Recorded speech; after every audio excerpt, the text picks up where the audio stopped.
Hi friends, ಎಲ್ರಿಗೂ ನಮಸ್ಕಾರ. ನಾನಿವತ್ತು ಮೊಳಕೆ ಕಾಳು ಒಣಗಿಸಿರೋ ಕಾಳಿಂದ ಸಪ್ಪೆಸರು ಮಾಡಿ ತೋರಿಸ್ತಾ ಇದ್ದೀನಿ. ತುಂಬ ಚೆನ್ನಾಗಿರುತ್ತೆ, ಒಂದು ಸಲ ಟ್ರೈ ಮಾಡಿ. ಈ ರೀತಿ ಬನ್ನಿ ಹೇಗೆ ಮಾಡೋದು ನೋಡೋಣ. ನಾನಿಲ್ಲಿ ಮೊಳಕೆ ಕಾಳು, ಹುರುಳಿಕಾಳು ಒಣಗಿರೋದು ಸ್ವಲ್ಪ ತೊಗೊಂಡಿದ್ದೀನಿ. ಇದನ್ನು ಕುಕ್ಕರ್ಗೆ ಹಾಕ್ಕೋತಾ ಇದ್ದೀನಿ. ಇದನ್ನು ನಾನು ನೀಟಾಗಿ ನೀರು ಹಾಕ್ಕೊಂಡು ಚೆನ್ನಾಗಿ ತೊಳ್ಕೊತಾ ಇದ್ದೀನಿ. ನೀಟಾಗಿ ತೊಳ್ಕೊಬೇಕು. ಹಸಿ ಕಾಳಾದರೆ ತೊಳ್ಕೊಳಕ್ಕೆ ಹೋಗ್ಬೇಡಿ, ಇದು ಒಣಗಿರೋ ಕಾಳು. ಸೊ ಇದನ್ನು ನಾನು ನೀಟಾಗಿ ತೊಳ್ಕೊತಾ ಇದ್ದೀನಿ. ನೋಡಿ, ಈ ರೀತಿ ತೊಗೊಂಡಿದ್ದೀನಿ. ಇದಕ್ಕೆ ನಾನು ಒಂದೆರಡು ಗ್ಲಾಸಷ್ಟು ನೀರನ್ನು ಸಹ ಸೇರಿಸ್ತಾ ಇದ್ದೀನಿ.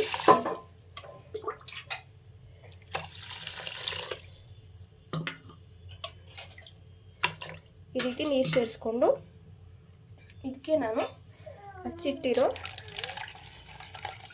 ಒಂದು ಬದನೆಕಾಯಿ ಈ ರೀತಿ ಹಚ್ಚಿಟ್ಕೊಂಡು ಹಾಕೋತಾ ಇದ್ದೀನಿ, ತೊಳ್ಕೊಂಡು ನೀಟಾಗಿ.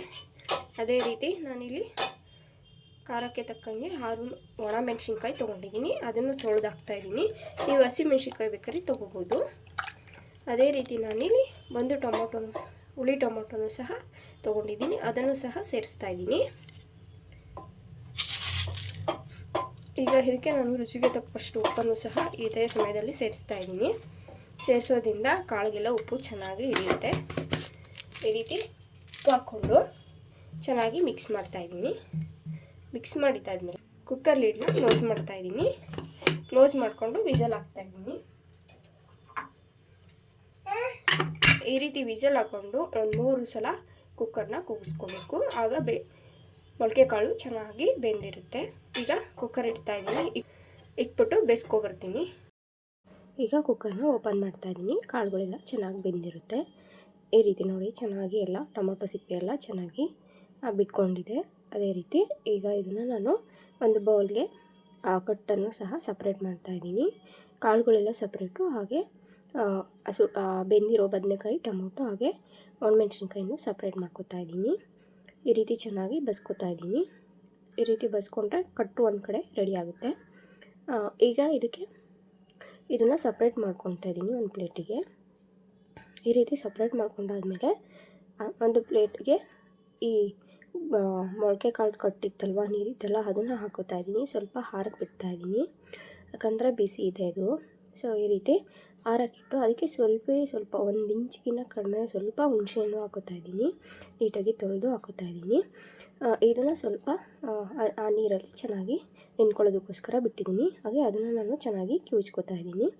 ಅದೇ ರೀತಿ ನಾನಿಲ್ಲಿ ಒಂದು 3 ಒಣಮೆಣ್ಸಿನ್ಕಾಯಿನೂ ಸಹ ಈ ರೀತಿ ಕೈಯಲ್ಲೇ ಕಿವುಚ್ಕೋತಾ ಇದ್ದೀನಿ. ಹಾಗೆ ಬದನೆಕಾಯಿನೂ ಸಹ ಈ ರೀತಿ ಚೆನ್ನಾಗಿ ಕಿವುಚ್ಕೋತಾ ಇದ್ದೀನಿ.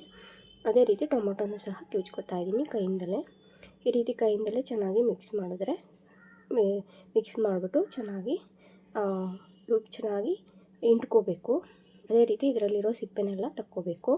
ತೆಗೆದ್ರೆ ಬಾಯಿಗೆ ಸಿಗೋದು ತಪ್ಪುತ್ತೆ. ಈ ರೀತಿ ಇದನ್ನು ನೀವು ಬೇಕಂದರೆ ಮಿಕ್ಸಿ ಜಾರಲ್ಲಿ ಸಹ ಹಾಕೋಬೋದು. ಅದೇ ರೀತಿ ನಾನಿಲ್ಲಿ 5-6 ಎಸಳು ಬೆಳ್ಳುಳ್ಳಿ ಹಾಗೆ ಸ್ವಲ್ಪ ಕೊತ್ತಂಬರಿ ಸೊಪ್ಪನ್ನು ಸಹ ಈ ರೀತಿ ಚೆನ್ನಾಗಿ ಜೇಜಿಬಿಟ್ಟು ಹಾಕೋತಾ ಇದ್ದೀನಿ. ಹಾಕ್ಕೊಂಡು ಚೆನ್ನಾಗಿ ಮಿಕ್ಸ್ ಮಾಡಬೇಕು. ಈ ರೀತಿ ಮಿಕ್ಸ್ ಮಾಡಿದ್ರೆ ಕೈಗೊಜ್ಜು ರೆಡಿ ಆಗುತ್ತೆ. ಈ ರೀತಿ ಒಂದು ಸಲ ಮಾಡಿ. ಅದೇ ರೀತಿ ಇದಕ್ಕೆ ನೀವು ಈ ಕಟ್ಟಿತ್ತಲ್ವ, ಅದನ್ನು ಸಹ ನೀರನ್ನು ಸಹ ಹಾಕ್ಕೊಂಡು ಎಷ್ಟು ಬೇಕೋ ಅಷ್ಟು ಹಾಕ್ಕೋಬೋದು. ಮುದ್ದೆ ಅನ್ನೋಕ್ಕೆ ಸೂಪರ್ ಆಗಿರುತ್ತೆ. ಹಾಗೆ ಈ ವಿಡಿಯೋ ನೋಡೋದಕ್ಕೆ ಎಲ್ರಿಗೂ ಧನ್ಯವಾದಗಳು. Thank you.